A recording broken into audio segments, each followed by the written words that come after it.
Before we begin, make sure to subscribe to the channel and leave a comment to support our work. Now, imagine yourself stepping back in time, into the damp, cold tunnels of the Middle Ages. Tonight, we'll explore why it truly sucked to be a miner during those dark centuries. Close your eyes and imagine the entrance to a medieval mine. The air is damp, heavy, filled with the smell of earth and stone. A narrow wooden frame marks the threshold between the world above, where the sun shines, and the world below, where endless shadows and dangers await. This was the world of the medieval miner, a world hidden beneath hills, forests, and mountains, carved not with modern machines, but with bare hands, crude tools, and the stubborn will to dig deeper, always deeper, into the bones of the earth. Mining in the Middle Ages was not glamorous. It was not romantic. It was not noble. It was grueling labor. Exhausting, terrifying, and often hopeless. Yet it was essential, for the kingdoms and empires of Europe demanded metals. For weapons, for coins, for tools, for the very survival of societies built upon iron, silver, copper, and coal. And so, ordinary men, peasants, and laborers were forced into the dark veins of the earth. Picture the scene. Narrow tunnels, so small a grown man must crawl on hands and knees to move forward. The walls are unstable, wooden beams creaking under the pressure of rock. Darkness presses on every side, pierced only by the dim flame of an oil lamp or the trembling glow of a candle. The sound is constant, the scrape of iron against stone, the grunt of men pushing carts of ore, the echo of rocks shifting above.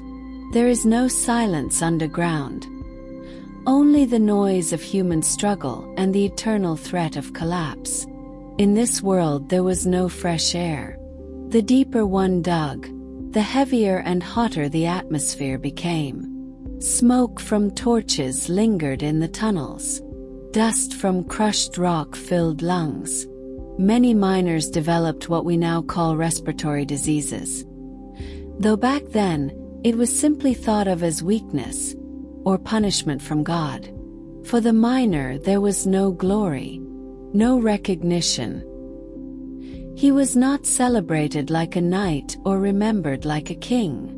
His world was one of anonymity, his life measured by how much ore he could extract before his body gave out. He worked for lords, for nobles, for the wealthy who owned the land. The miner's own reward was meager. A few coins, sometimes only food, sometimes even debt. And yet, men continued to descend into the earth. Not out of choice, but out of necessity. Families depended on the miner's labor, even though that labor carried him closer each day to an early grave. The harshness of medieval mining cannot be overstated. Imagine the tools. Crude picks, wooden shovels, hammers of iron. No explosives, no drills, no machines.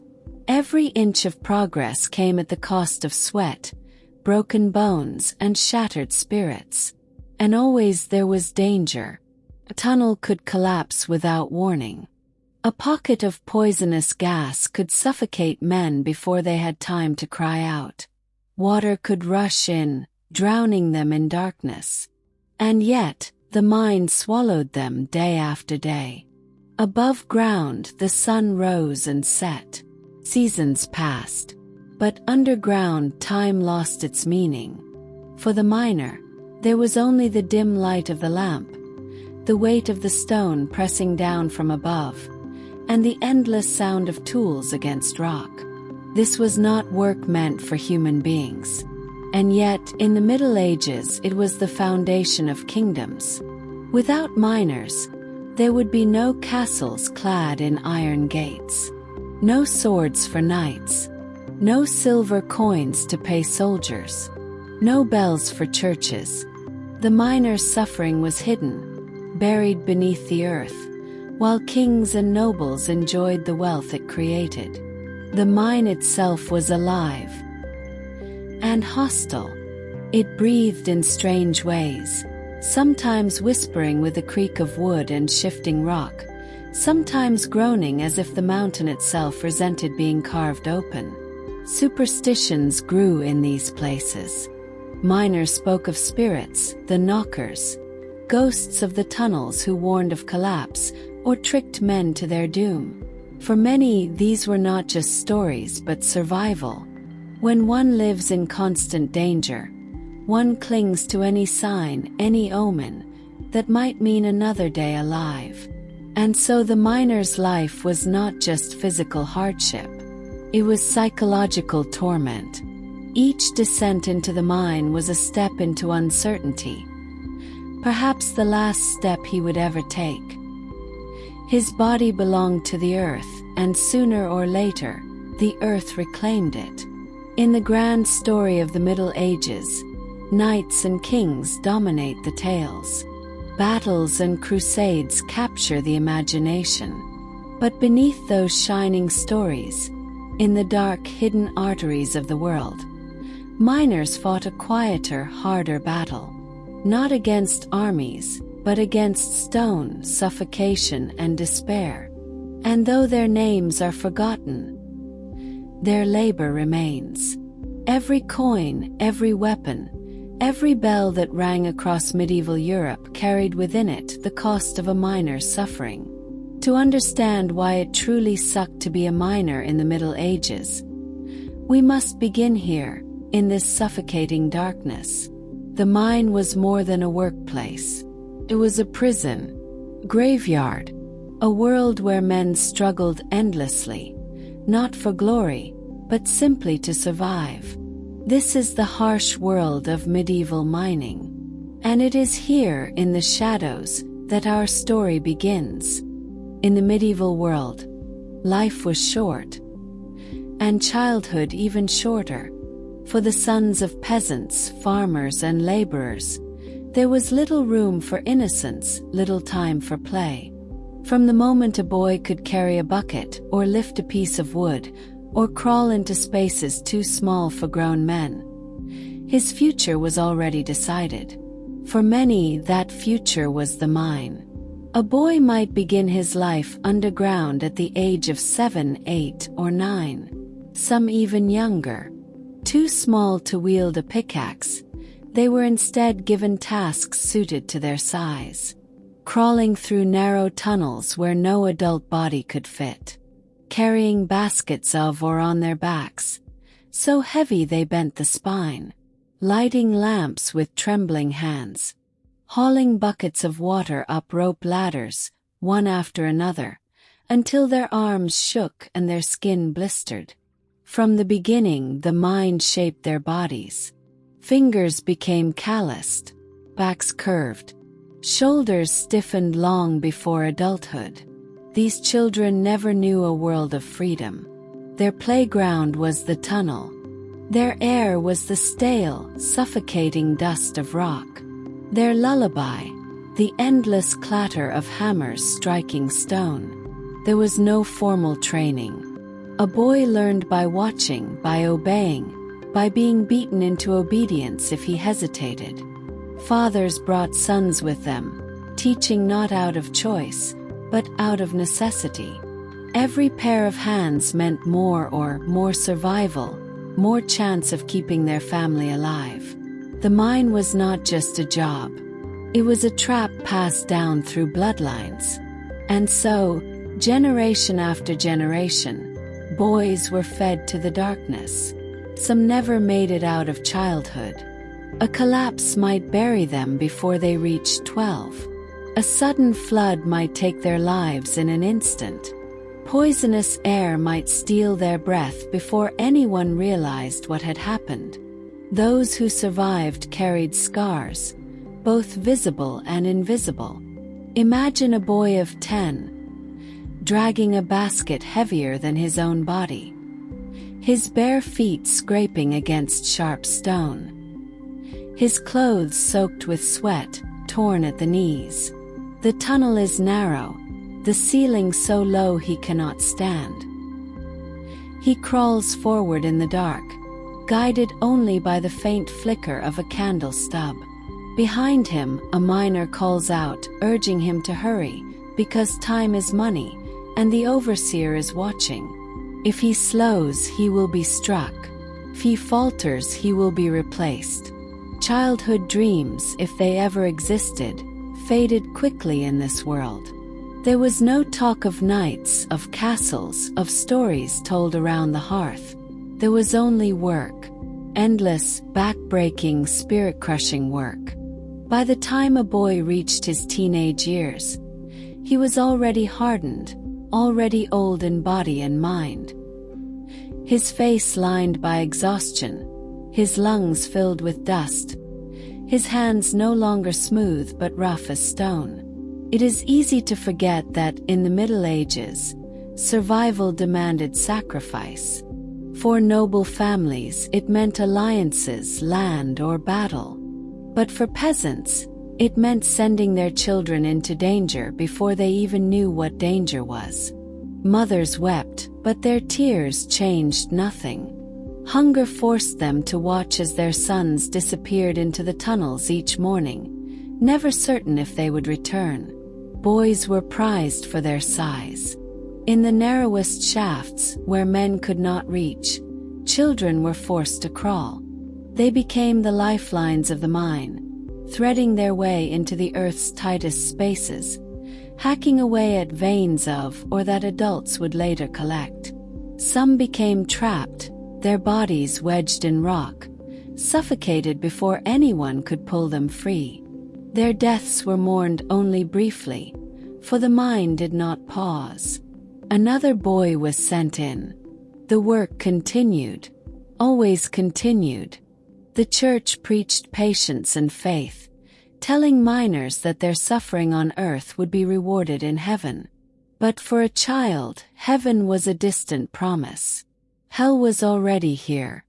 The mine itself was a kind of underworld, a place where the light of day vanished, where laughter was swallowed by echoes, where the future narrowed into a single endless task. Dig, carry, endure. Not every boy lasted long enough to become a man.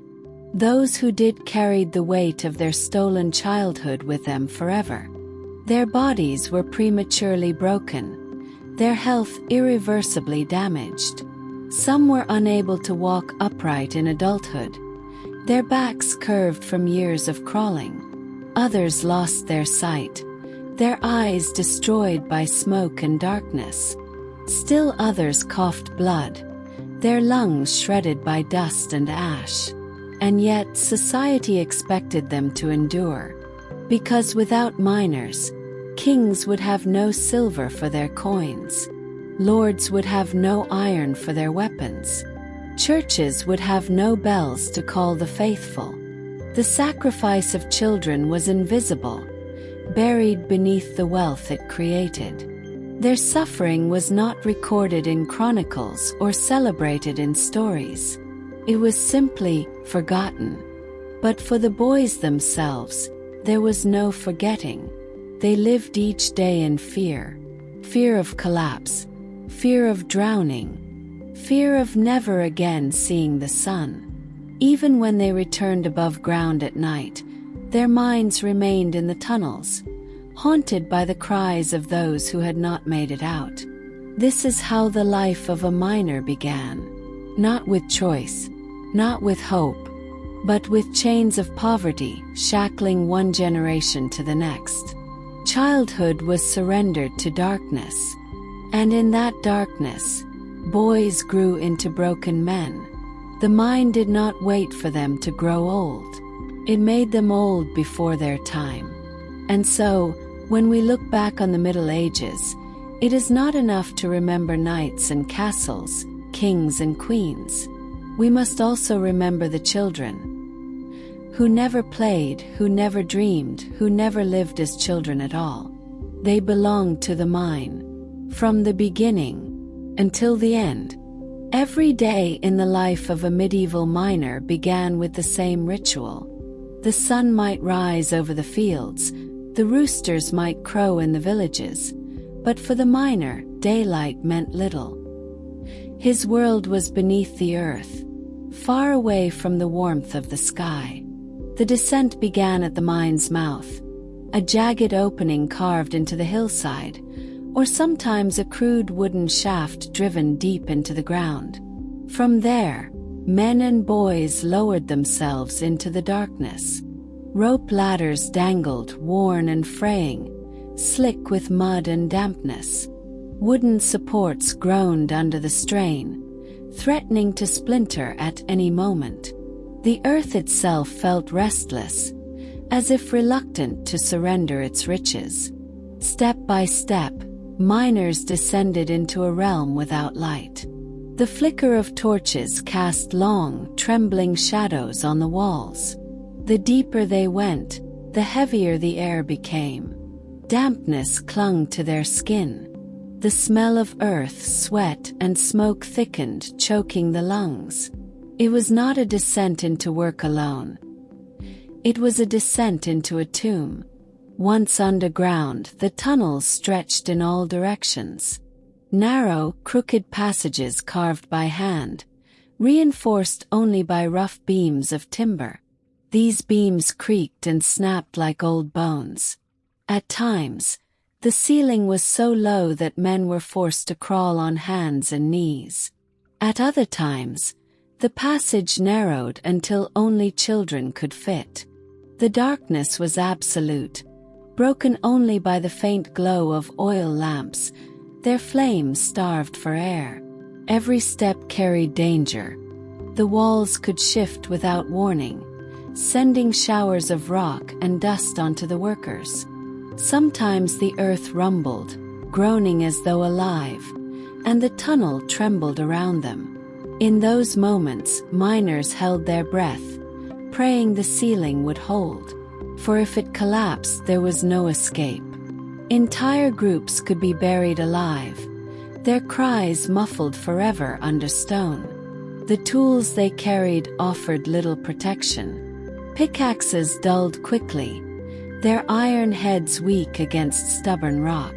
Shovels splintered, buckets cracked under weight. There were no machines, no safeguards, only crude tools and tired bodies. When timber supports broke, miners propped the ceilings up with whatever they could find, sometimes with extra beams, sometimes with their own bare strength, holding back falling rock long enough for others to crawl to safety. The descent itself was often as dangerous as the work. Ropes frayed, ladders slipped, and men fell into the depths. The fall might break bones or worse, end a life instantly. Yet still they climbed down each day, because poverty left no alternative. Above ground there was hunger, below ground there was danger. And so, into danger they went. Imagine the scene. A miner carrying only a small lamp, its light barely strong enough to illuminate the path ahead. He steps into the shaft, gripping a rope ladder with calloused hands. His feet slip on the damp rungs.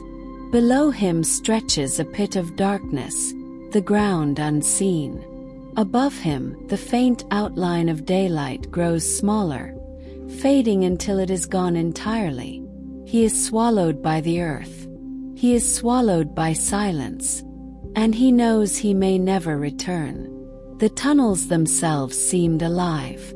Drips of water echoed endlessly, like the ticking of a clock. The groans of wood beams and shifting stone filled the air with unease.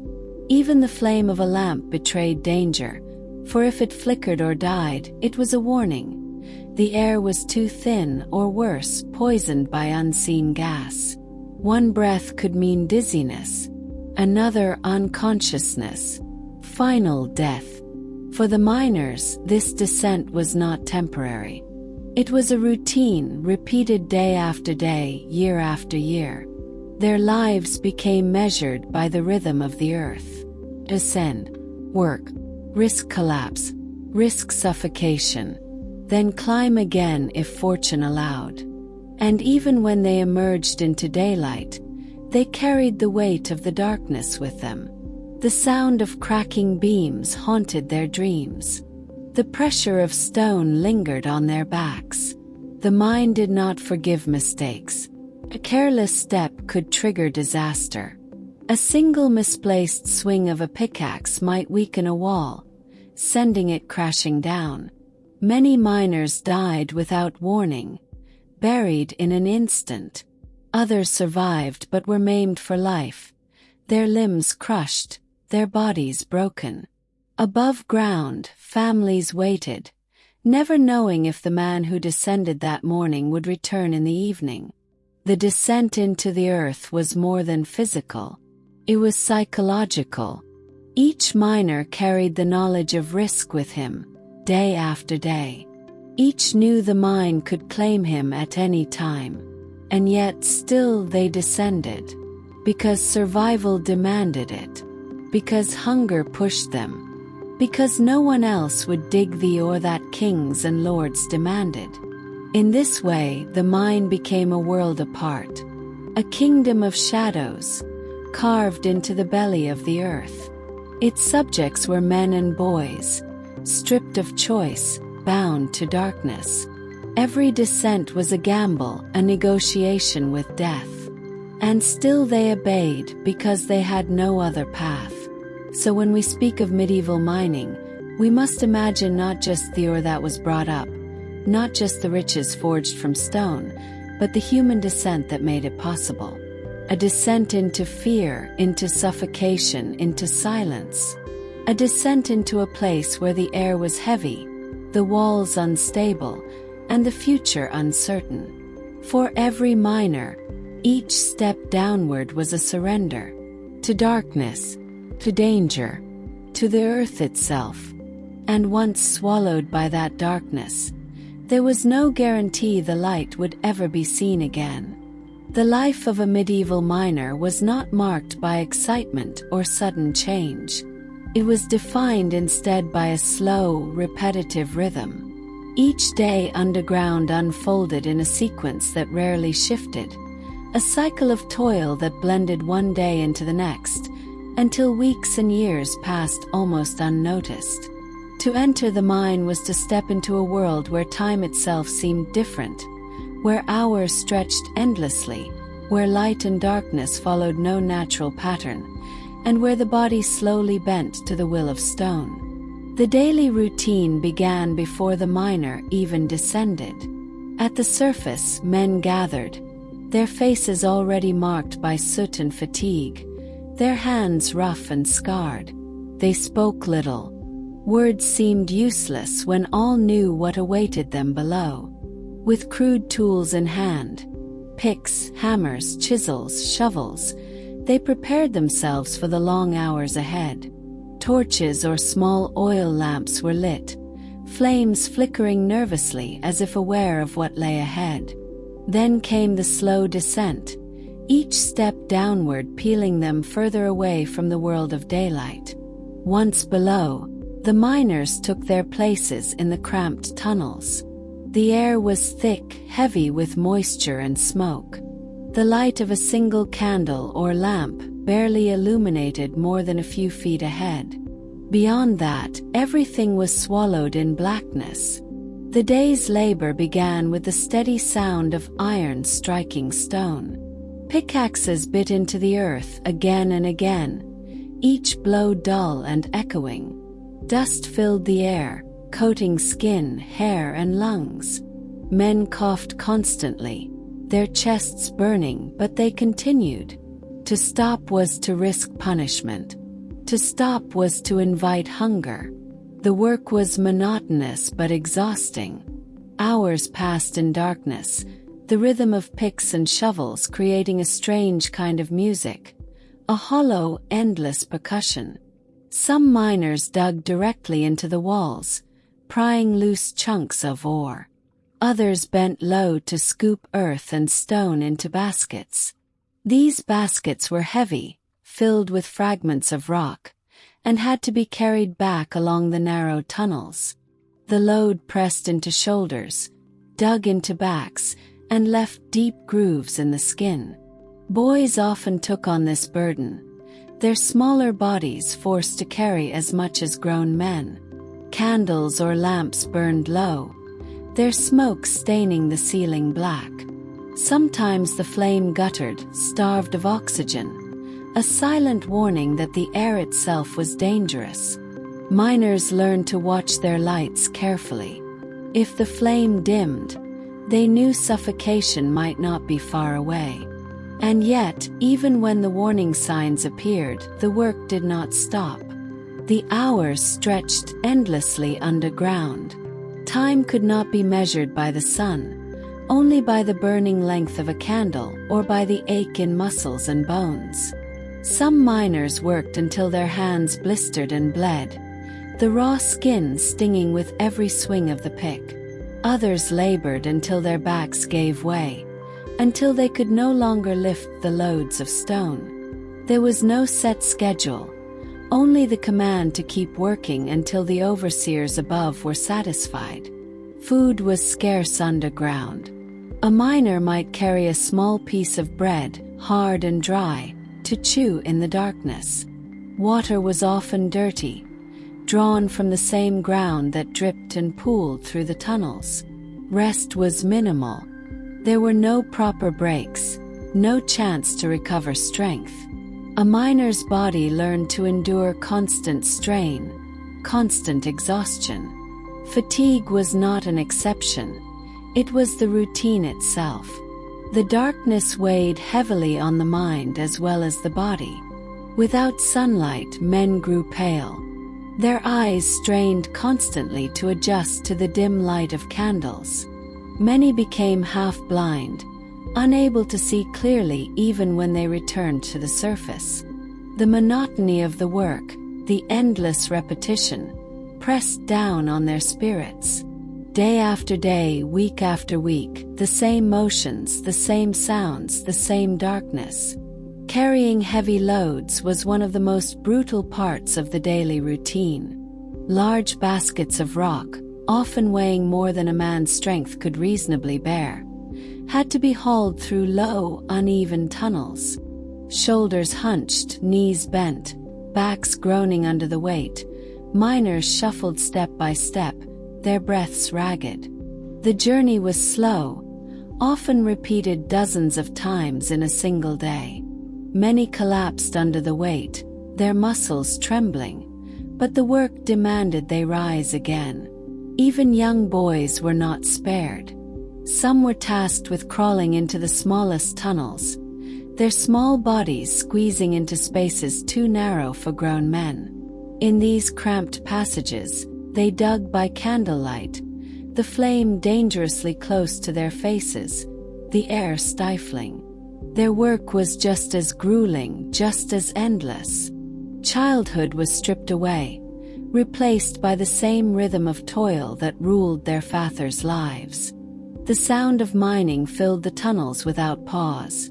The crash of picks against stone, the scrape of shovels, the shuffle of feet carrying loads, the distant echo of rocks tumbling. It was a music of suffering, a constant reminder that labor had no end. The silence of the earth was drowned out by human effort, but it was never defeated. At any moment, the mine could claim its workers, the routine shattered by collapse or suffocation. Yet even in this danger, the routine pressed on. Overseers demanded progress. Lords demanded or hunger demanded obedience. And so miners kept digging, kept carrying, kept breathing in the dust and smoke. The body grew weaker with each passing day, but the work never stopped. When at last the miners emerged from the tunnels, the daylight felt harsh, blinding after so many hours in darkness. Their clothes were soaked with sweat, their faces blackened with soot, their bodies bent with fatigue. And still the next day, the same routine awaited them. Down again into the earth, into the darkness, into the endless rhythm of toil. The daily routine of a medieval miner was not just hard labor. It was a surrender of body and spirit to the will of the mine. It was repetition without relief, exhaustion without rest, and darkness without hope. For them, life underground was not temporary. It was existence itself, slow, heavy, and without end. The tools of the medieval miner were crude, but their simplicity did not lessen their burden. Each one, heavy in the hand, became an extension of the body. The pickaxe, with its iron head and wooden shaft, was the most common. Its purpose was simple: to strike the rock again and again, loosening stone and ore. Yet with every swing came strain. The iron head was weighty, the wooden handle worn smooth by endless use. A miner's hands grew calloused, blistered, and scarred, their skin splitting under the repeated blows. The hammer was no lighter. Used to drive chisels into stone, it demanded precision and force. The chisel itself, little more than a sharpened bar of metal, had to be held steady while the hammer struck. Fingers often took the blow instead of the tool, nails crushed and bones bruised. Day after day, these injuries accumulated, never given time to heal, because the work never paused. Shovels and spades were used to clear away the loosened earth. They were simple, yet their weight added to the fatigue. The metal blades cut into the soil, and each scoop added to the growing pile of heavy baskets that had to be carried away. These baskets, woven from wood or rope, strained under the load of stone. Their weight bent the back and pressed into the shoulders, leaving marks that lasted for years. Carrying them through narrow tunnels was a task that demanded balance, strength, and endurance, qualities that even the strongest men found tested daily. Over time, the tools themselves became symbols of suffering. Each miner carried not just his pick or shovel, but the knowledge of hours of labor that lay ahead. The iron weighed down his arms. The thought of the day weighed down his spirit. The sound of tools striking stone was constant, echoing through the tunnels. It was a rhythm that filled every moment underground, a rhythm that never allowed rest. The weight was not only physical. To labor with these tools meant bending the body into positions that wore down joints and muscles. Knees pressed into the dirt, backs hunched forward, shoulders straining with each swing. The human form was twisted and reshaped by years of this labor.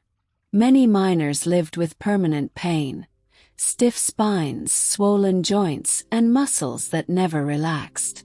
The strain was part of life, a constant presence as familiar as the tools themselves. Even young workers, pushed into the mines in their early years, felt the burden of the tools. A pickaxe that seemed large in the hands of a grown man was nearly impossible for a boy to wield. Yet they were expected to swing it all the same. Their growing bodies bent under the strain, bones shaped not by nature but by the demands of the mine. Childhood ended at the moment a boy first lifted a tool too heavy for him and was told to keep using it anyway. The repetition of labor made the weight even greater. A single swing of the pickaxe was manageable, but thousands of swings, each one the same, stretched across the endless hours of a workday, turned the task into torment. Muscles trembled, arms grew numb, yet the motions had to continue. The mind dulled under the monotony, but the body could not escape the strain. In addition to the tools themselves, miners often carried timber beams to support the tunnels. These beams were long and heavy, awkward to maneuver in the narrow spaces. Hauling them underground was a task that required groups of men, their bodies pressed against the rough wood as they shuffled step by step into the darkness.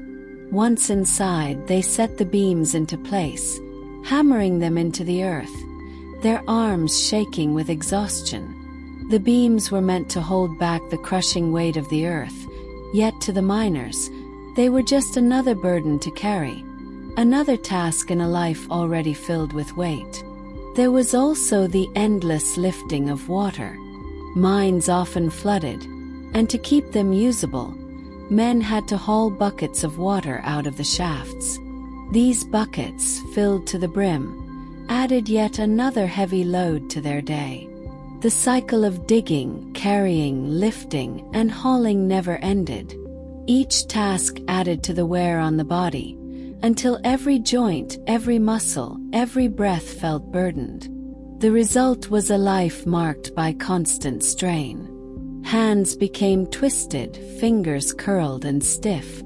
Shoulders slumped forward from years of carrying. Backs grew bent, spines curved unnaturally from endless hours of stooping. Pain was not an occasional visitor. It was a permanent companion. To be a miner was to accept that one's body would be broken long before its time. And yet, the tools remained simple, unchanged for centuries. Iron, wood, rope, and stone. These were the miner's companions. They gave no relief, no comfort, only the assurance of more labor to come. Even when tools broke, replacements were often no better. A cracked pick was repaired with more wood, a frayed rope tied back together. The cycle continued, tools wearing down just as the men who used them did. The weight of tools and labor defined every hour underground. There was no escaping them, no avoiding their toll. From the moment a miner picked up his first tool in the morning to the moment he dropped it at night, his body bore the burden. His arms ached, his back throbbed, his hands bled, and still the tools demanded more. To work in the mines was not just to face the dangers of collapse or suffocation. It was to endure the slow, grinding weight of labor itself. Every swing of the pick, every load of stone, every step through the tunnels was another reminder of the burden carried by those who lived their lives in darkness. The tools were simple, but their weight was crushing, both to the body and to the spirit. In this way, the miner's world was shaped not only by stone and earth, but by iron and wood, the unyielding tools that turned each day into an endless struggle. The weight never lifted, the labor never ceased, and the miner's body bore the marks until the very end of his days. Deep within the earth, miners faced not only the weight of stone and the strain of labor, but also the slow, invisible battle for air and light. Every breath underground was a reminder that the earth itself was not meant for human lungs. Fresh air was scarce, trapped above in the open sky, while below only darkness and suffocation waited. The tunnels were narrow, sealed, and endless. With each step deeper into the mine, the air grew heavier. It was thick with dust, with the smell of damp soil, with the smoke of torches and lamps that burned weakly against the overwhelming blackness. Every lungful of air was tainted. Breathing was never free. Breathing was never easy. Miners carried torches or simple oil lamps. These flames were their only protection against the consuming dark, but they were fragile. Smoke curled upward, filling the narrow passages. The flame flickered with every movement of air, threatening to vanish, threatening to leave the miners in absolute darkness. And with each breath, the miners inhaled smoke, dust, and fumes that settled in their throats and lungs. Coughs echoed through the tunnels, rough and persistent, another rhythm in the endless sound of picks and hammers. The deeper they dug, the less air there was. Some mines used crude ventilation systems, shafts cut upward, sometimes fitted with leather bellows or wooden pipes, but these offered little relief. The air that reached the miners was stale, sluggish, and never enough. Fires burned the oxygen quickly, leaving behind smoke and suffocating gases. The very flame that lit their work was also their enemy, consuming what little air they had left.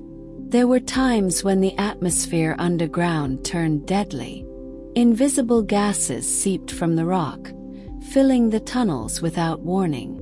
Miners could not see them, but they felt their effects. Breathing grew harder, heads grew heavy, bodies weakened.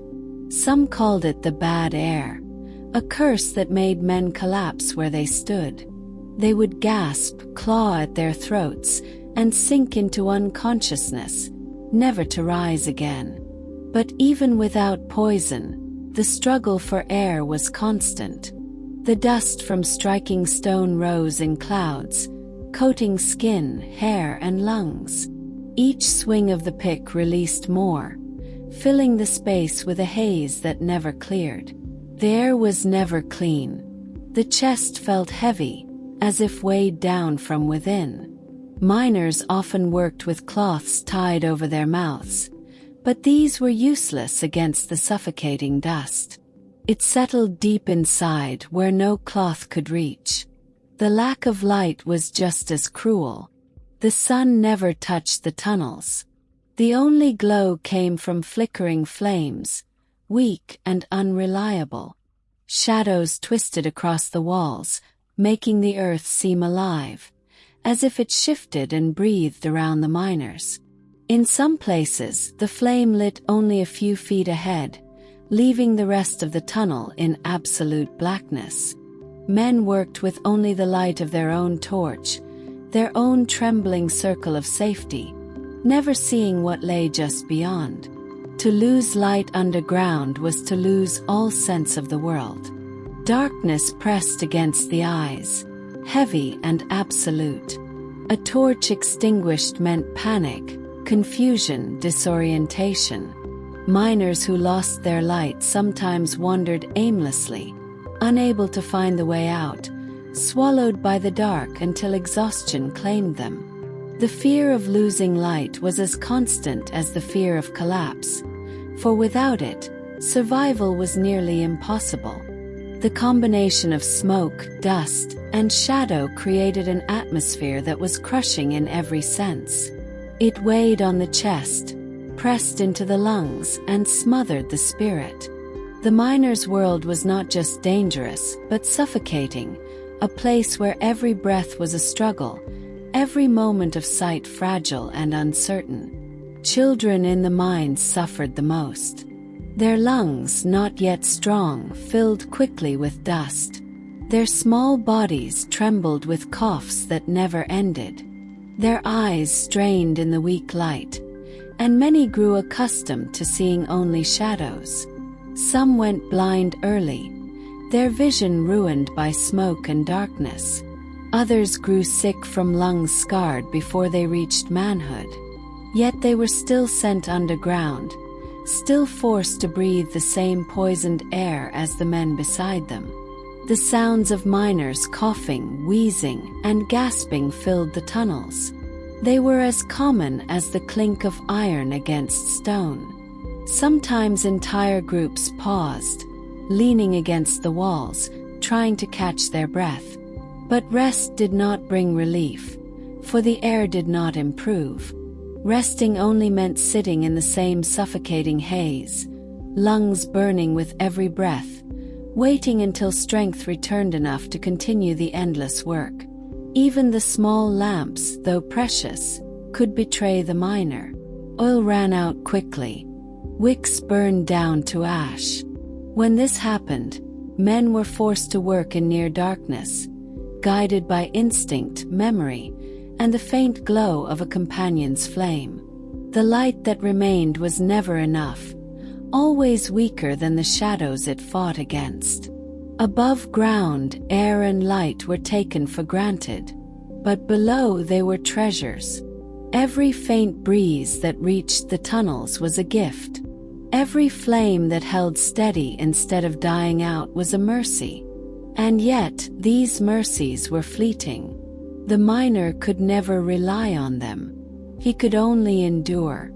To live in the mines was to learn to breathe shallow, to accept the cough, to endure the smoke. It was to work with eyes half blinded, always straining for the next flicker of light. It was to know that the very air and fire that sustained life were slipping away with every passing moment. The struggle for air and light was not dramatic, not sudden like a collapse or an explosion. It was slow, constant, and inescapable. It wore the body down over months and years, leaving men weak, sick, and broken long before their time. This was the miner's world. The weight of earth above, the poison of dust within, the betrayal of flames around him. Darkness pressed on every side. Smoke filled every breath. To survive even a single day in such a place was to endure suffering that never relented. Suffering that came with every breath, every flicker of light, every moment spent in the depths of the earth. Beneath the surface of the earth, danger did not only come from falling stone. It also drifted silently through the air, unseen and often unnoticed until it was too late.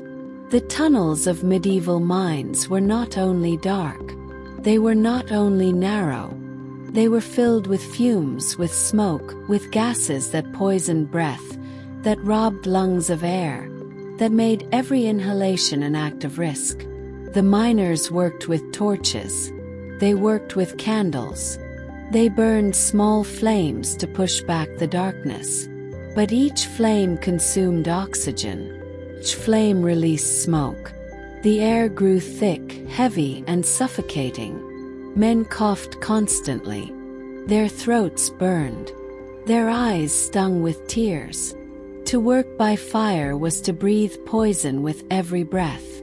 The deeper they dug, the worse it became. Fresh air was scarce. Ventilation was almost non-existent.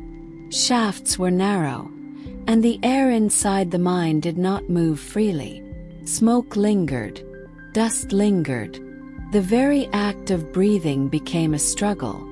For many, their lungs weakened over time. They coughed blood. They gasped even above ground. The mine followed them long after they left its depths. But smoke was not the only enemy. There were invisible gases, ones that gave no warning, ones that crept silently through the tunnels. Some called them choke damp, others called them black damp. These were mixtures of air robbed of life, air without enough oxygen to sustain breath. A miner could be working, swinging his pick, sweating in the heat, and then suddenly feel weak. His legs trembled. His vision darkened. His breath refused to come. In moments, he collapsed, the life stolen from him by an air that looked no different from any other. Other gases were worse still. Some carried fire. Some were deadly not by silence but by sudden violence. Methane, though not yet understood by medieval miners, was present in certain seams of earth. When flames touched it, the mine exploded. The fire rushed through tunnels, burning men alive, destroying timber, collapsing walls. Survivors spoke of fire that roared like a beast, devouring everything in its path. And yet, the miners had no true way of detecting these dangers. They relied only on instinct, only on crude methods passed down from one generation to the next. Some carried small animals into the mines, birds or mice, watching them closely. If the animals grew weak, if they stopped moving, the miners knew the air was poisoned. But often this warning came too late. Often the men themselves became the test. The smell of sulfur was another warning. It burned in the nose, clung to clothing, stung the skin. Some thought it was the breath of demons. Others said it was the anger of the earth itself. But whether it was superstition or not, the effect was real. Too much sulfur meant choking, coughing, fainting. Too much sulfur meant death. Dust was another poison, though slower, though quieter. Every strike of the pick released tiny particles. Every swing of the hammer filled the air with invisible clouds. The miners inhaled this dust day after day, year after year. Their lungs filled with it. Their breathing grew shallower. Their strength faded. They aged quickly. What might have taken decades above ground took only a few short years underground. Their bodies betrayed them, ruined not by sudden collapse, not by sudden explosion, but by the slow suffocation of dust. The children suffered as well.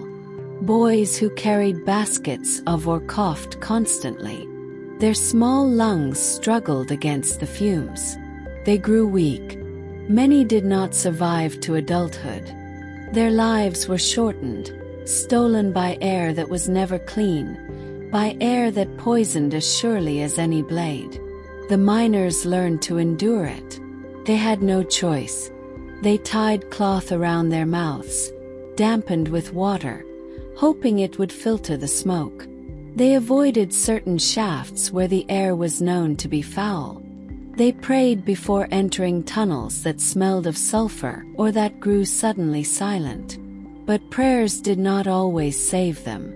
Cloth did not always protect them. The fumes lingered, silent, invisible, patient. And when death came by gas, it was cruel in its swiftness. A man could be alive one moment, swinging his tool, speaking to a companion, and gone the next, collapsed without a sound, his body heavy, his chest still. His fellows would drag him out, but often it was too late. The mine had claimed another life, not by crushing stone, not by falling timber, but by stealing the very breath from his lungs. Above ground, families often did not understand the cause. They saw the coughing. They saw the weakness. They heard the rasp in the voices of their husbands and sons. But they did not see the air itself as an enemy. To them, air was life. To the miner, air could be death. This was the cruel truth of mining. The earth attacked in silence as much as in violence. It was not only the collapsing roof. It was not only the falling rock. It was the invisible weight of the air itself. The miners breathed death daily. They inhaled their own destruction with every moment underground. The mine poisoned slowly. The mine poisoned quickly. It poisoned with smoke, with dust, with gases that could not be seen.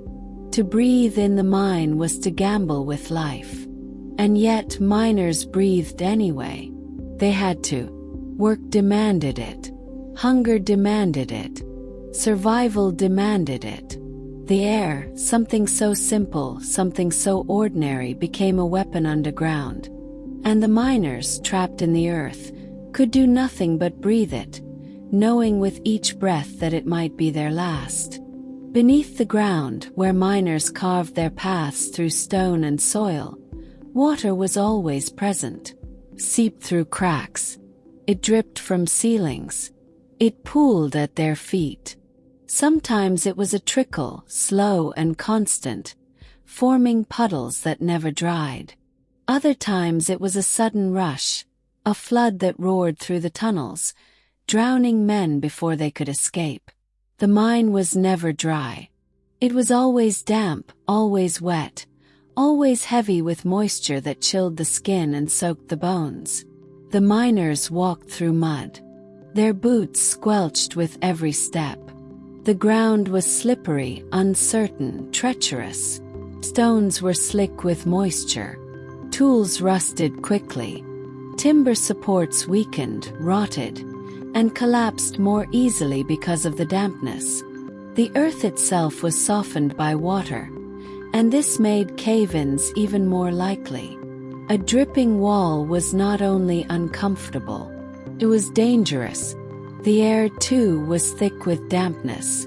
The miners breathed in the musty, heavy air of underground moisture. Their clothes never dried. Their hair clung to their foreheads. Their skin chilled, no matter how hard they worked or how much they sweated. In summer or winter, in warmth or cold, the mine was always wet. That wetness became part of them. Their bodies ached from it. Their lungs weakened from it. Their spirits grew heavy under its weight.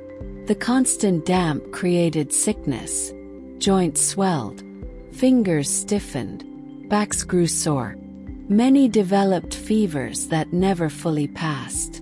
Their skin broke out with sores that festered in the unclean conditions. Wounds healed slowly in such an environment, for the moisture carried filth into every cut. Infections spread quickly. What began as a blister from a tool could become a swollen, festering wound. What began as a small scrape could end in fever, delirium, and death. And always there was the greater danger, the flood. At any moment, miners feared that water trapped behind rock might burst free. When this happened, there was no warning. A wall gave way. Ceiling cracked. Suddenly, the tunnels filled with water. Darkness became chaos. Men ran, slipping in mud, trying to reach ladders, shafts, or higher ground. Many did not succeed. The water came too fast. It filled the tunnels too quickly. Miners were swept away, their bodies carried deeper into the earth, never to be recovered. Even when the flood did not come suddenly, water was a constant battle. Buckets were filled and hauled up. Trenches were dug to guide the flow. Wooden pumps, crude and slow, strained to push the water out. Boys and men alike labored not only to mine but to fight the water, hour after hour, day after day. Yet no matter how much they removed, more seeped in. The earth itself seemed determined to drown them. The cold damp made every hour harder. In wet clothes, muscles shivered, bones ached. Men grew tired more quickly, their strength drained by the chill. Torches sputtered in the damp air. Candles went out when water dripped from above. In the dark, the dampness was even worse, for it clung not only to the body but to the mind. It made men feel buried before they truly were. In some places, tunnels were half filled with water, and miners waded waist-deep as they worked. Their skin wrinkled, their legs numbed, their movements slowed. The weight of water dragged at them, pulling at their strength, stealing their warmth. In such conditions, accidents multiplied. A slip on wet stone could mean a broken bone. A fall into deeper water could mean drowning in the darkness. Families above ground knew little of this misery. They might see miners come home soaked and chilled, coughing and weak. They might hear stories of floods and drowned men. But they could not imagine the endless dampness of the mine, the constant cold that seeped into the very marrow of those who worked there. The miner's body bore the memory of water always. His skin cracked from it. His breath wheezed from it. His life was shortened by it. Some miners tried to fight the wetness in simple ways. They wrapped cloth around their feet. They tried to seal their boots with wax or tar. They carried boards to walk on so that they did not sink into mud. But none of these solutions lasted. The water always returned. The damp always spread. There was no true escape underground. The dampness also carried fear of drowning even when no flood was present. Every drip reminded miners that above their heads was weight, tons of earth, rock, and hidden streams pressing downward. A single collapse, a single crack could unleash it. They worked with this knowledge every day, their ears tuned to the sound of water as much as to the sound of stone. A sudden rush, even small, sent panic through the tunnels. Men knew that where water flowed once, it might flow again, stronger, faster, deadlier. The misery of dampness was not only physical but emotional. The mine was already dark, already dangerous, already suffocating. The constant wetness added another layer of despair. It was inescapable. It turned the mine into something that felt alive, breathing, seeping, attacking. The damp walls pressed close. The dripping ceilings never ceased. The ground itself seemed determined to pull the miners down, to swallow them into mud and water. For many miners, death by water was more terrifying than death by stone. Falling rock was swift. Collapse was sudden. But drowning came with panic, with thrashing, with lungs filling slowly with water. The fear of such an end haunted them. They spoke of it often, quietly, in the shadows before entering the shaft. They prayed not to be drowned, not to be buried in mud, not to have their last breath stolen by the earth's hidden rivers. Water was not life in the mines. It was not a blessing. It was a curse, an enemy, a constant burden. It weakened the body, it spread sickness, it destroyed timber, it collapsed tunnels, it drowned men. And yet, just like the poisonous air, it could not be avoided. The miners endured it. They had no choice. The mine was their work. The mine was their survival. And so they lived in water, they breathed in dampness, they worked in mud, knowing that one day the water might rise higher than they could escape.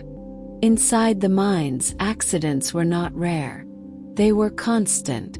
Every day, bodies were bruised, bones were broken, blood was spilled. The earth was heavy, tools were sharp, carts were unstable, tunnels were narrow. A single mistake could change a man's life forever. And mistakes were everywhere because exhaustion was everywhere, because darkness was everywhere, because danger was everywhere. Stones fell from above.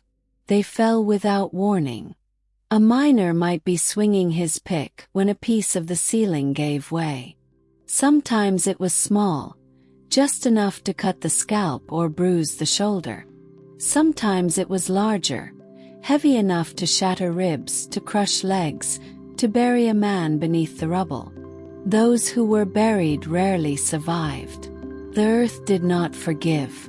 Timber supports broke under weight. When they snapped, the sound echoed like a crack of thunder in the dark. Men froze when they heard it. They knew what it meant. Collapse could follow. And when a collapse came, there was no escape. Rocks tumbled, earth poured down, dust filled the lungs. Bodies were pinned, twisted, torn. If a man was not killed at once, he often wished he had been, for the pain of being trapped, crushed but still alive, was unbearable. Tools themselves caused harm. Picks missed their mark and struck flesh. Shovels slipped. Hammers crushed fingers. The dim light made precision impossible, and the crowded tunnels forced men to work close together. A swing too wide, a slip of the hand, and another miner could be injured. Blood mingled with mud, and cries of pain were common sounds underground. The carts were another danger. Heavy, loaded with rock or coal, they moved on rough tracks. They slipped. They derailed. They tipped over. A cart could smash into a man, break his leg, crush his foot, throw him to the ground. Sometimes children were set to push them, small bodies straining against heavy loads. When the carts went wrong, those small bodies were the first to be struck. Every miner bore scars, cuts across the hands, bruises across the arms, burns from lamps, splinters from timber, blisters from tools. Their skin was a map of their suffering. And beneath the skin, bones ached from strain, muscles tore, ligaments snapped, backs bent until they no longer straightened. They lived in constant pain, and pain became part of their existence. There were worse injuries still. Eyes blinded by flying shards of rock, ears deafened by sudden blasts, fingers torn away by machines. Men dragged by ropes, crushed by wheels, pinned beneath machinery that was meant to help but often harmed. The mind demanded flesh. The mind demanded blood. And it took both again and again.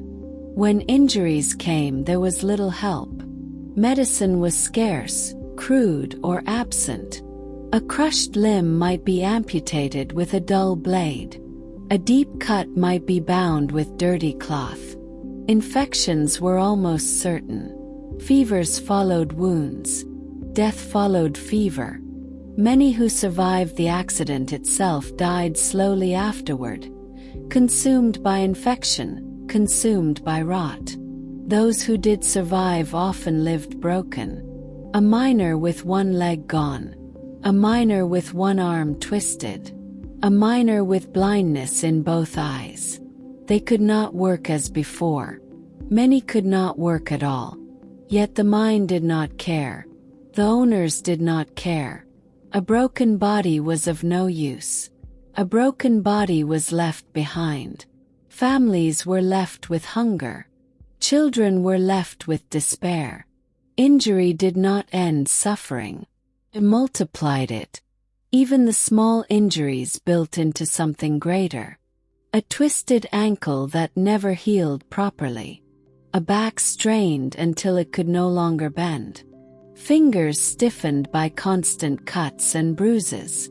These injuries wore the body down until the miner aged before his time. A man of 30 looked 50. A man of 40 looked 70. Their bodies broke little by little, day by day, blow by blow. The fear of injury was constant, but it could not stop the work. Men swung their tools even as rocks fell. They pushed the carts even as wheels wobbled. They walked beneath rotten timbers even as cracks echoed above them.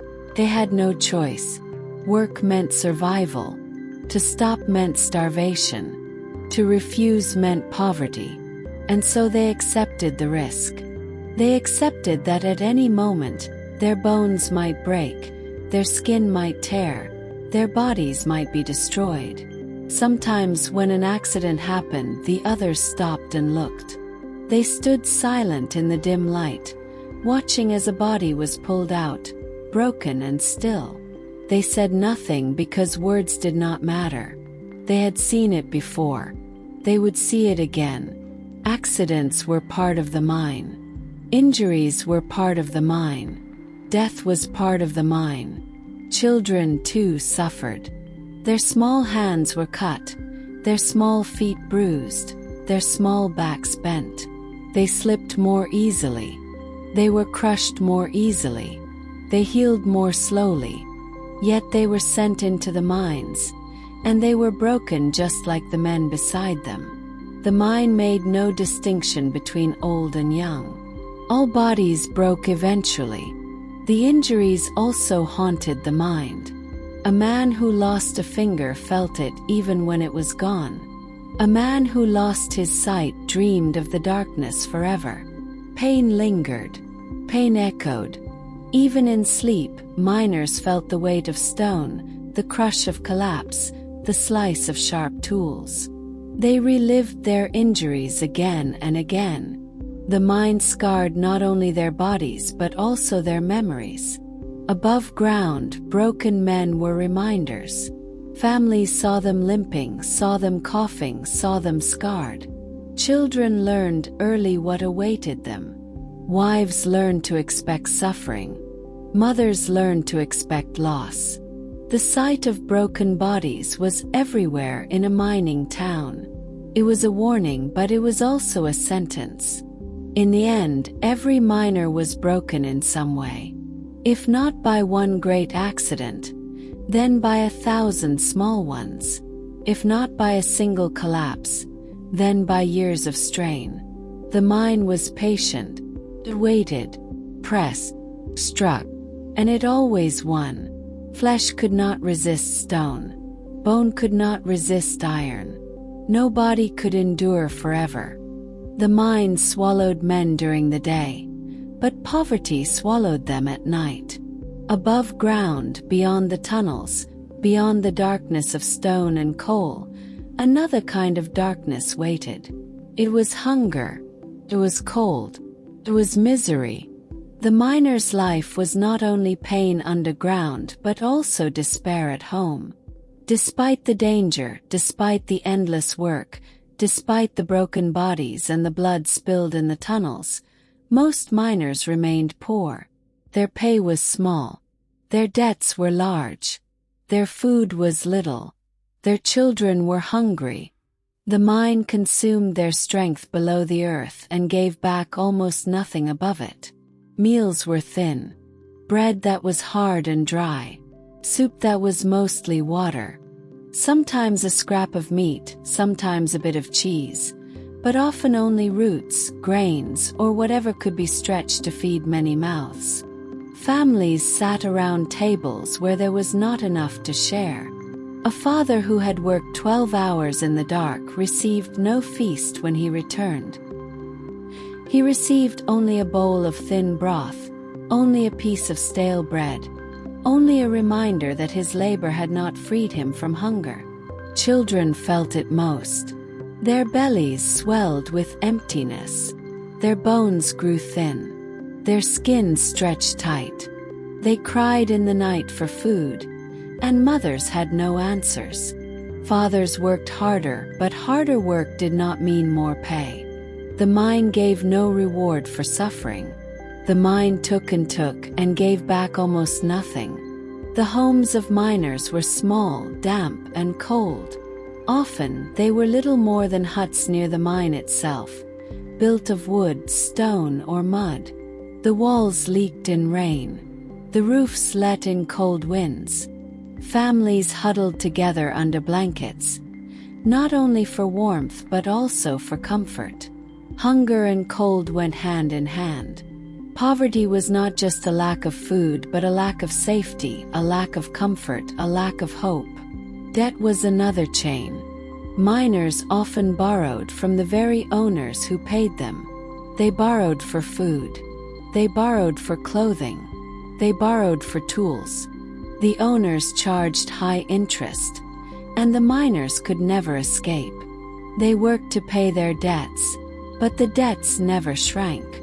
They worked harder, but the harder they worked, the deeper they fell into the pit of poverty. It was a cruel cycle. Underground, the mine crushed their bodies. Above ground, hunger crushed their families. The miner could not win. He could not climb out. He gave his life to the mine, and yet his children still starved. He gave his youth to the mine, and yet his wife still wept at the emptiness of the cupboard. His sacrifice bought nothing. His suffering purchased only more suffering. There were markets in towns nearby, but markets required money. Meat, bread, vegetables, milk. These were there to see but not to touch. The poor walked through markets like ghosts, watching food they could not buy, smelling meals they could not taste. Hunger was sharpened by sight. It was not only the emptiness of the stomach, but also the constant reminder that others ate while miners starved. Alcohol was one escape. Some miners spent what little coin they had on ale or cheap wine. It dulled the hunger, softened the pain, but it also deepened the poverty. For every cup of drink was a meal not bought, a loaf not shared. Wives resented it. Children suffered for it. But for men whose bodies ached and whose stomachs were empty, even a brief escape felt necessary. Hunger shaped the body just as the mind did. Thin arms, hollow cheeks, sunken eyes. Children who did not grow tall. Women who aged too soon. Men who lost their teeth early. Malnutrition was as constant as the darkness underground. Even when food was found, it was rarely nourishing. Bread filled the belly, but it did not strengthen the bones. Soup warmed the body, but it did not restore energy. Hunger was never truly gone. It only paused for a moment. The church sometimes offered help. Charity gave bread to the poorest, but charity was small and inconsistent. A loaf today, nothing tomorrow. Hope today, despair tomorrow. The poor learned not to rely on it. They learned to survive on little, to stretch scraps, to live with less. Poverty taught them endurance, but endurance did not ease the pain. Families worked together. Wives took in laundry. Children begged or carried water. Everyone labored, and yet the family as a whole remained poor. The mine was a master that consumed all, and no one could escape its hunger. The work of one miner fed many mouths, but never enough. There was always more hunger than bread. There were always more mouths than meals. Above ground, miners dreamed of better. They dreamed of fields full of food. They dreamed of tables heavy with bread and meat. They dreamed of homes where children laughed with full bellies. But dreams did not change reality. Dreams ended when morning came, and morning always brought another descent into the mine, another day of labor that would never fill the stomachs waiting at home. What made it worse was the knowledge that others lived differently. Nobles ate well. Merchants feasted. Priests drank fine wine. Above ground, inequality was as heavy as stone. The miners' children looked at the fat children of the wealthy and knew their lives were not the same. The poor were trapped in hunger, while others enjoyed plenty. That knowledge sharpened the pain, for hunger was not only physical but also social. It marked them, separated them, condemned them. And so, despite risking their lives every day, despite bleeding in the dark, despite being broken by the mine, miners returned home to tables that were nearly empty, to cupboards that were bare, to children who cried. Hunger was not occasional, it was constant. Poverty was not temporary, it was permanent. The mine promised nothing better. It took health, it took strength, it took life, but it never gave back enough to free a family from want. The miner's fate was to fight two battles at once. Underground he fought the earth itself. Above ground he fought hunger. Both battles were endless. Both battles were unfair. Both battles consumed him. The mine demanded his body. Poverty demanded his soul. Together they left nothing behind but exhaustion, despair, and the slow fading of life into emptiness. In the mines, injuries were inevitable. Illnesses were inevitable. Cuts, bruises, broken bones, infections, fevers, rashes, and exhaustion. These were constant companions. Yet help was almost never there. Medicine was scarce. Remedies were primitive. Knowledge was minimal. Those who fell sick, those who were injured, were largely left to their own devices. The mine demanded labor, but it did not provide healing. When a miner was cut by a sharp tool, the wound was cleaned with water, if water was available. Sometimes it was rubbed with mud or ashes. Bandages were often scraps of cloth, reused until they fell apart.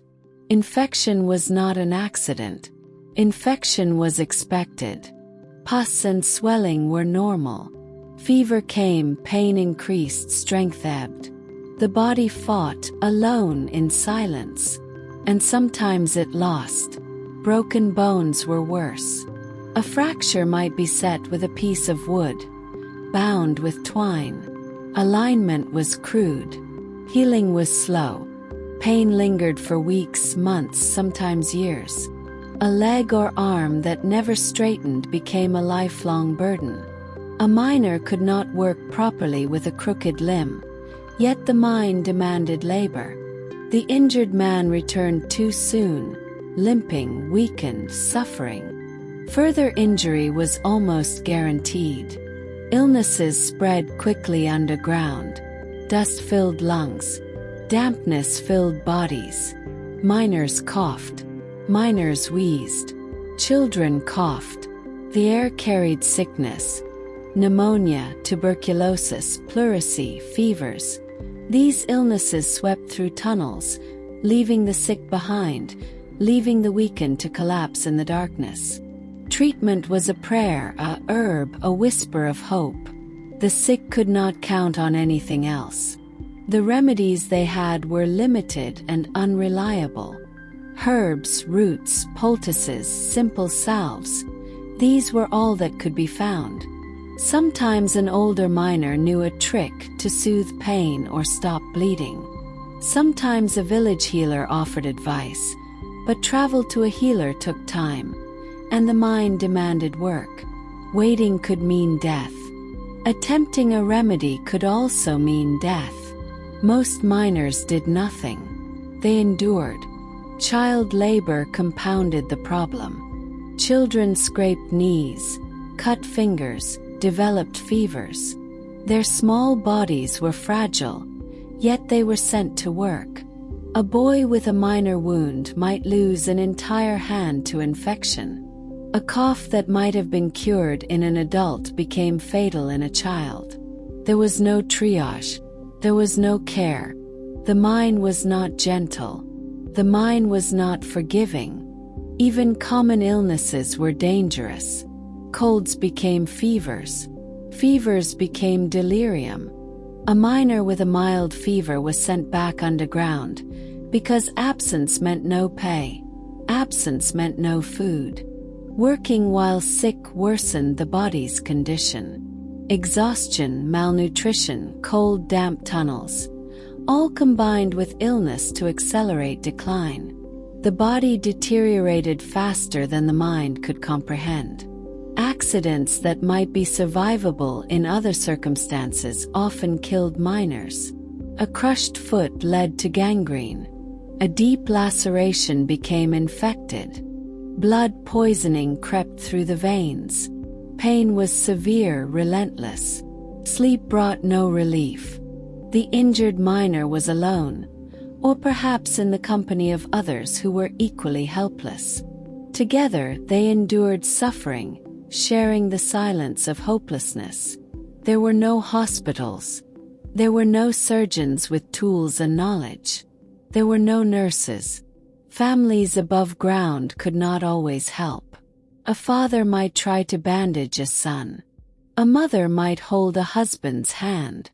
But without knowledge, without medicine, these acts were gestures more of comfort than of cure. The body, when injured or ill, was left to heal itself or to fail.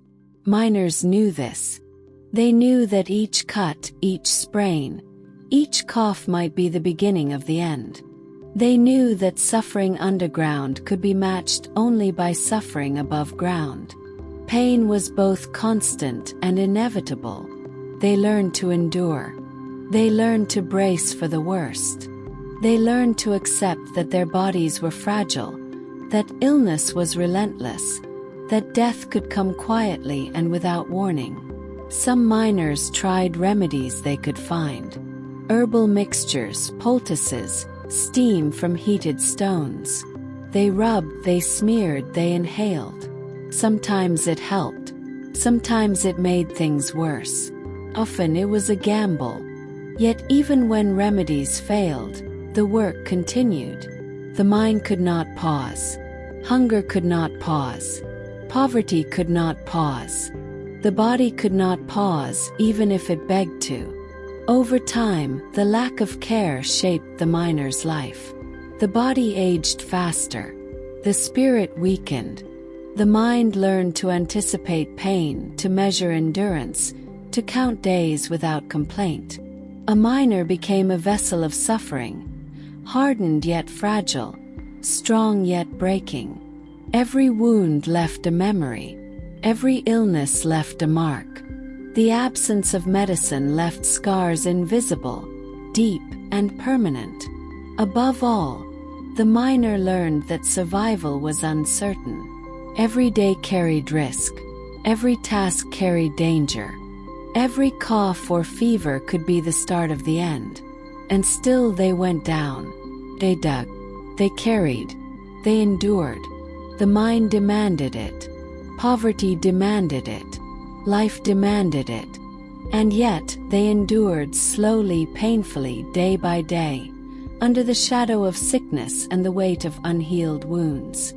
The life of a miner was not only measured in toil and injury, it was measured in debt, in obligation, in endless chains that bound him both above and below ground. For many, the mine was not merely a place of labor, it was a place of servitude. And servitude was enforced by debts that could never be repaid. From the beginning, a miner owed something. Perhaps he borrowed tools, shoes, or clothing to begin work. Perhaps his family had borrowed for food. Perhaps a loan had been made to cover a wedding, a funeral, or a sickness. Whatever the reason, the debt existed, and it followed the miner like a shadow, invisible but unyielding. It did not pause when the work was finished. It did not rest when the body collapsed. Debt demanded attention, and debt demanded labor. The lords and landlords who owned the mines held power over life itself. They collected rent, they set prices for tools, they required a share of any profits. Miners were bound to them, bound by law, bound by custom, bound by hunger. If payment was late, punishment followed.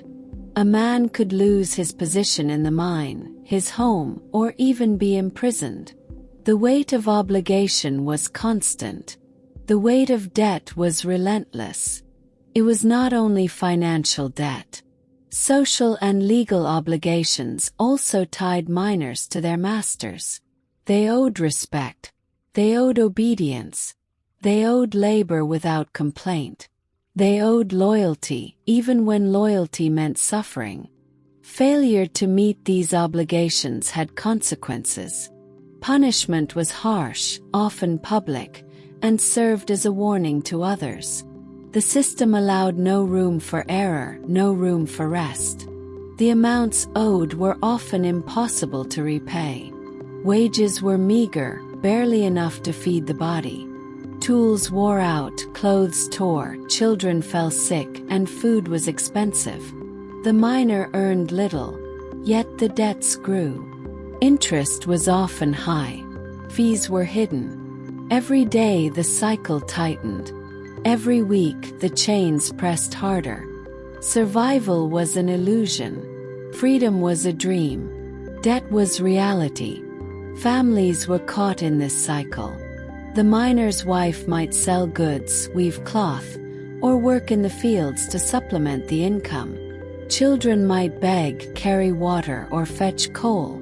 Every effort was necessary, and yet the debts persisted. Every laborious day only slightly slowed the accumulation of what was owed. The pressure of obligation was shared among all members of the household, and no one could escape. Even miners who tried to escape the debts found little relief. Flight was dangerous. Returning to work often required permission or payment, neither of which were guaranteed. Authorities pursued those who fled. Punishments for fleeing were severe. Some were branded, imprisoned, or forced to return. The debt was not merely financial. It was a trap, a binding cord that held the miner in place, regardless of suffering. The psychological toll of debt was profound. Men worked exhausted, their bodies broken, knowing that every day of labor reduced only a fraction of what they owed. Sleep offered no escape. Dreams reminded them of obligations. Anxiety was constant. The body might be tired, but the mind never rested. Every step, every swing of a pick, every carry of a heavy load was haunted by the unseen weight of obligation. Debts could pass from generation to generation. Sons inherited their father's obligations. Daughters were often married off to reduce family debts. Families were trapped in cycles that repeated endlessly. The mine not only consumed bodies, it consumed entire lineages. Freedom was not an inheritance. It was a rarity. Poverty and obligation were the norm, the expectation, the rule. Some tried to find relief through cunning or cleverness. They bartered, borrowed, or negotiated. Occasionally, small victories were won. Occasionally, debts were reduced. But these were rare exceptions. The system was designed to hold the miner, to ensure that the debt remained a presence, a pressure, a reality that could not be ignored.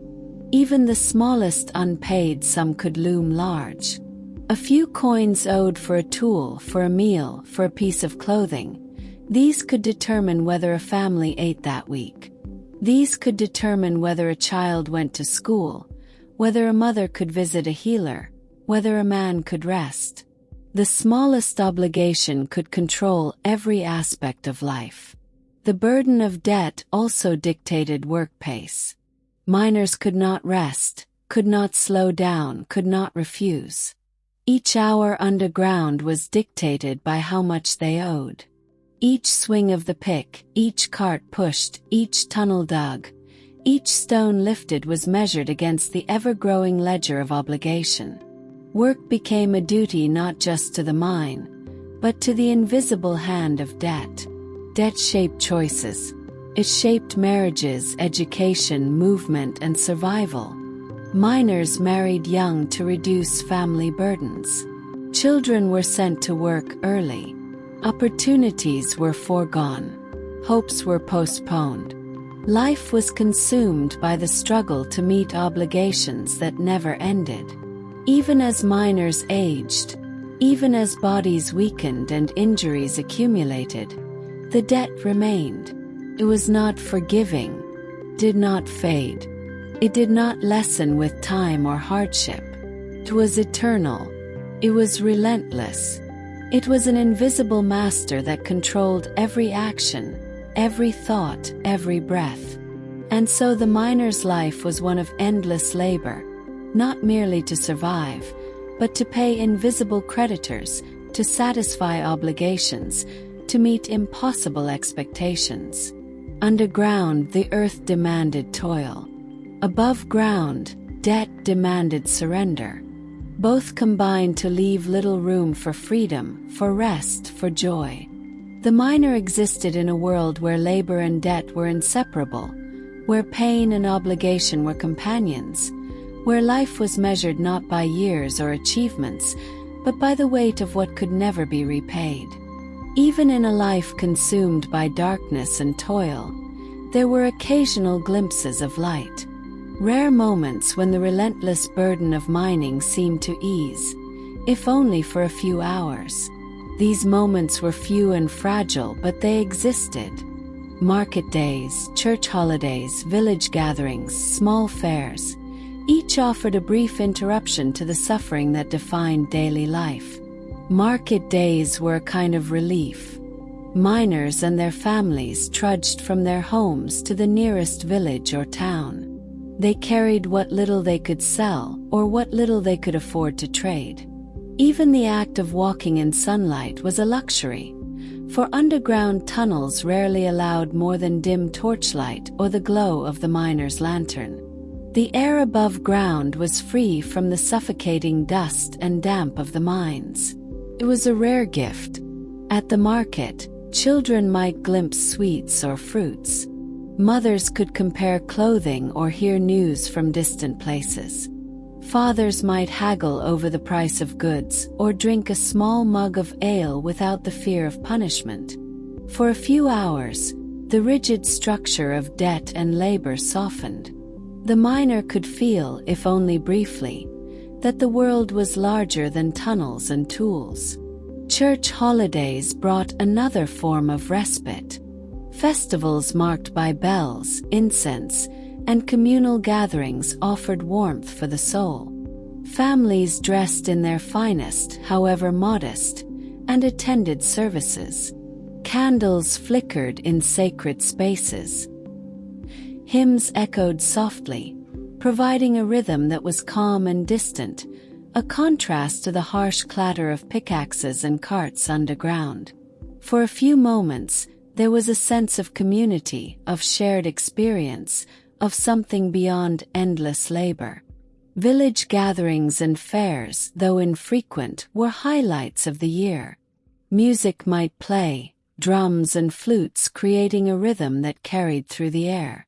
Merchants offered goods, acrobats entertained, and food, though still simple, was shared among neighbors.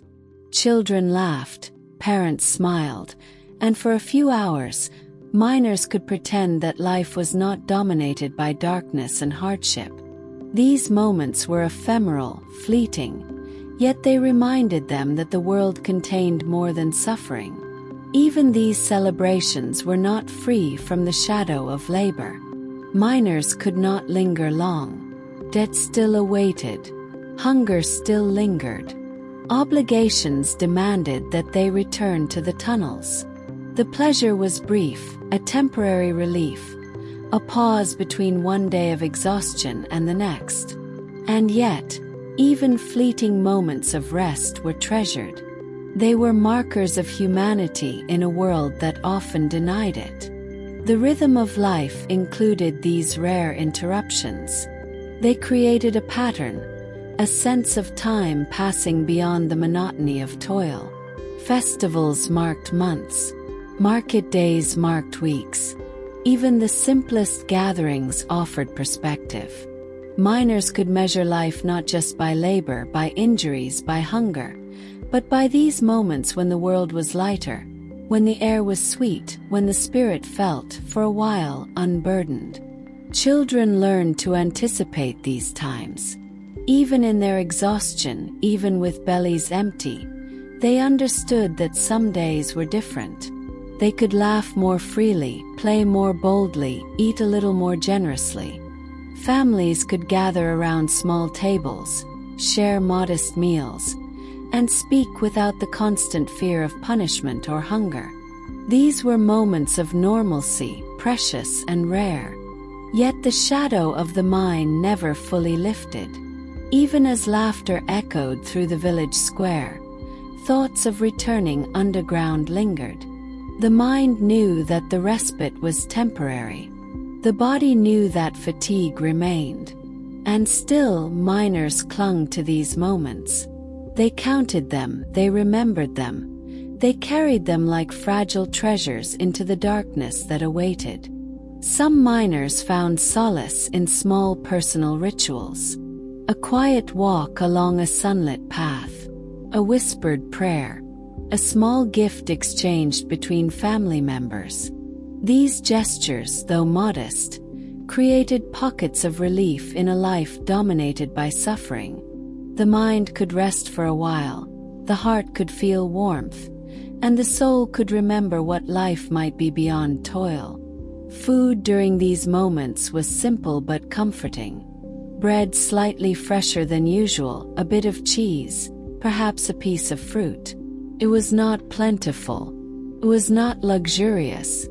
But it was enough to remind miners of the possibility of nourishment beyond scarcity. Every bite, every sip, every shared morsel was a reminder that life could be different, even if only briefly. The laughter of children was perhaps the most cherished aspect of these celebrations. Their voices cut through the monotony and darkness. Their joy was a fleeting antidote to exhaustion. Even the adults, hardened by labor, felt lighter in their presence. Smiles, fleeting as they were, reminded families that love could survive even the harshest conditions. Music and song added another layer. Whether sung by villagers, traveling performers, or simply by miners themselves, melodies carried above the noise of hardship. Notes floated through the air, carrying with them a temporary sense of freedom. The mind could drift, the spirit could soar, if only slightly, if only momentarily. Even within these celebrations, reflection was constant. Miners thought of those still underground, of injuries that would go untreated, of debts that would never end. The joy was tempered by reality. But tempered joy is still joy. And these fleeting moments were enough to sustain hope, to remind miners of what they labored for, to give them the strength to return to the tunnels. And so, amidst the darkness, amidst the pain, amidst the ceaseless grind of life underground, these rare moments of rest and celebration became essential. They were small lights in a world of shadows. They were temporary shelters from the storm of exhaustion. They were reminders that, even in lives dominated by suffering, humanity could still find its fragile, fleeting moments of reprieve. The miner returned to the darkness with a slightly lighter heart. The mind carried memories of sunlight, of laughter, of music. The body was not healed, the debt was not erased, the hunger was not sated. But the spirit, if only slightly, had been nourished. And this small nourishment allowed the miner to endure another day, another night, another descent into the earth. The life of a medieval miner was a life measured in darkness, in dust, in exhaustion. It was a life that began early and ended late, a life consumed by toil and danger, a life defined by the constant weight of obligation, injury, and hunger. Every day descended into the earth was a reminder of fragility, of vulnerability, of the smallness of the human body in the face of unyielding stone and soil. Miners awoke before dawn. They prepared for work with whatever tools and clothing they could afford. Families shared what little food they had, often porridge or bread, meager sustenance for the long day ahead. The walk to the mine was a walk into another world. Above ground the sun might shine, birds might sing. And yet, the moment they descended, sunlight vanished, and with it, warmth, safety, and comfort. Darkness became their constant companion, and the torch or candle their only guide. Every step underground carried risk. Narrow tunnels, unstable walls, hidden pockets of water, and toxic air waited silently. A misstep could lead to injury. A shift in the stone could lead to collapse. Every swing of the pick, every heave of a cart, every scrape and cut added to the toll. Pain accumulated slowly, persistently, and often invisibly. The body adapted only to endure more suffering, never to rest. The mind too was taxed. Awareness of danger was constant. Awareness of hunger, debt, and the impossibility of rest pressed endlessly. Fatigue dulled some senses but sharpened others. Each miner developed an instinct for danger, a rhythm to the work, a silent communication with fellow miners. They learned to read the stone, to anticipate collapse, to conserve strength, to endure even when hope seemed distant. Illness and injury were constant companions. Cuts became infected. Fevers crept silently. Broken limbs were crudely set, wounds crudely treated. There was no surgeon. There were no medicines that could cure all. Healing was slow, uncertain, and often incomplete. The miner's body carried scars, visible and invisible. Each scar was a testament to survival, a mark of resilience, a reminder of vulnerability. Debt and obligation weighed as heavily as stone. The miner's labor rarely equaled the demands of landlords or lords. Wages were insufficient. Tools wore out. Families depended on every day of work. The cycle of poverty was inescapable, stretching across generations.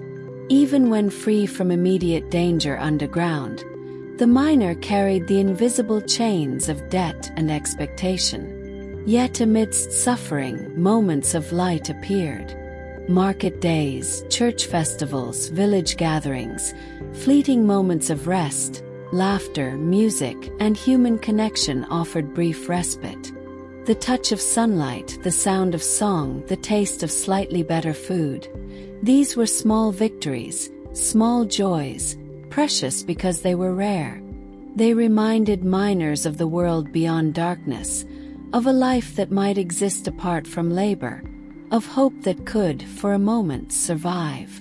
Even these brief moments, however, carried the weight of the inevitable return. The mind demanded its due.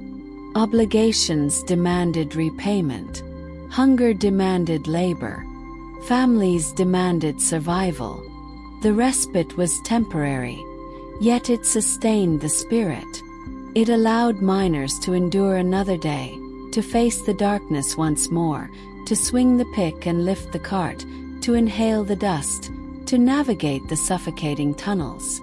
Children learned early that life was measured in effort, in endurance, in compliance with harsh realities. They learned to work before they could fully comprehend play. They learned that survival was earned through labor, obedience, and careful attention to danger. They learned to measure time not by hours, but by the swings of the pick, the weight of the load, the shadows in the tunnel. Childhood was brief. Youth was borrowed. Adulthood was hard-won. Families shared the burdens. Parents guided children, siblings supported one another. Communities provided small mutual aid. Yet the bonds of kinship did not erase danger. They softened only slightly the relentless pressure of the mine. Together they endured, together they suffered. Together they found fleeting comfort in the rare moments of light. And together they returned to darkness. The miner's life was cyclical. Day followed day, week followed week, year followed year. Each cycle brought new hazards, new aches, new debts, new exhaustion. The earth demanded work. Above ground, poverty demanded labor. The body grew tired, old, broken. The mind grew numb, vigilant, resilient. And still each day they descended. Each day they dug. Each day they carried, scraped, lifted, and endured. In reflecting on this life, one cannot overlook the endurance required, the courage demanded, the resilience shown. To survive underground, to face darkness daily, to confront danger without certainty of reward, to labor without reprieve, to bear injuries without aid. This was the essence of the miner's existence. It was grueling, relentless, often unforgiving. It was a life shaped by the weight of survival itself. And yet, despite every hardship, despite every injury, despite every debt, the miner persisted. The human spirit adapted. Endurance became habit. Pain became routine. The rare moments of joy became treasured. Memories of sunlight, laughter, and song were carried like fragile lanterns through tunnels of darkness, sustaining life, however precariously. The life of a medieval miner was not merely work. It was suffering, endurance, and resilience. It was hardship and fleeting comfort, darkness and occasional light. It was a constant negotiation between survival and decay, obligation and exhaustion, danger and perseverance. The tunnels demanded labor. Life demanded endurance. And the miner endured day by day, step by step, swing by swing. Even now, as one reflects on this existence, there is a quiet understanding of its rhythm. A rhythm that was harsh, unyielding, repetitive, and slow. A rhythm that could lull the mind into contemplation. A rhythm that, in its repetition, carries a strange, hypnotic quality. A rhythm that, like the swings of a pick against stone, can eventually soothe the spirit into quiet rest. A somber, calm sleep after a life long defined by the weight of the earth and the labor of survival.